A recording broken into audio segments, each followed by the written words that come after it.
For The Last of Us Part 2, we're hoping to create a story that makes a commentary about the cycle of violence and how acts can beget other acts and show all the different aspects that can come out of it. Not necessarily good or bad, just the different consequences of one's actions. I'm gonna find, and I'm gonna kill every last one of them.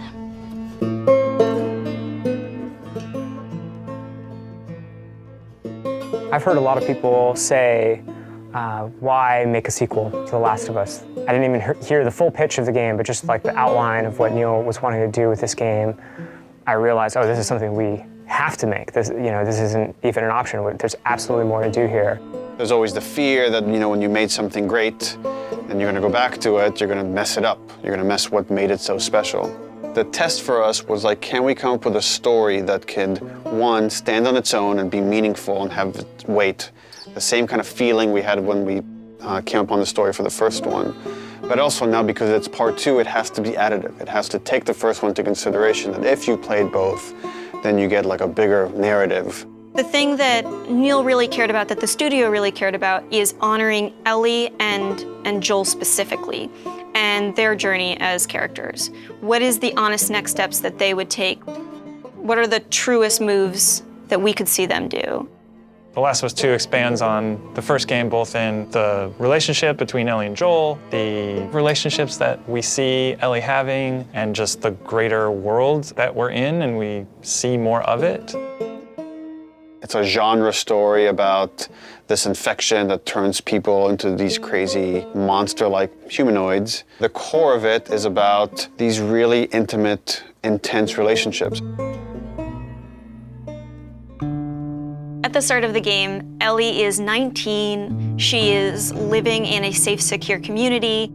We're coming in, 25 years after the outbreak.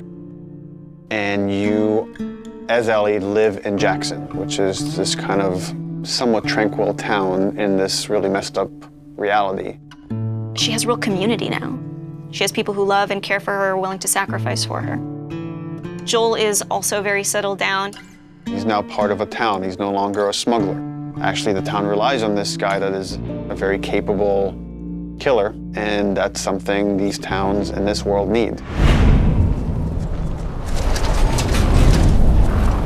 Dina, where are you?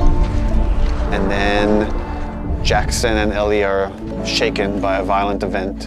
It really changes Ellie's day-to-day life, and now just living is no longer enough. Like, there's these people that have wronged her, and she wants retribution. And you as a player are gonna want retribution for what these people have done. And then you go off on this journey that leads you to Seattle, where now you're like stuck in the city that has these warring factions, and they're both fighting over the spoils of Seattle, and you're stuck there in the middle looking for this very specific group that has wronged you. And that's the concept of the story. And then it takes you on all sorts of twists and turns in Naughty Dog fashion. I know even within the studio, we've had a lot of philosophical arguments about some of the events and what happens in the game, and I think in this one might be more divisive than the first game in a very kind of exciting way that I think it raises those interesting philosophical questions and asks the players to interpret some of the material that's there and see where they stand on those questions.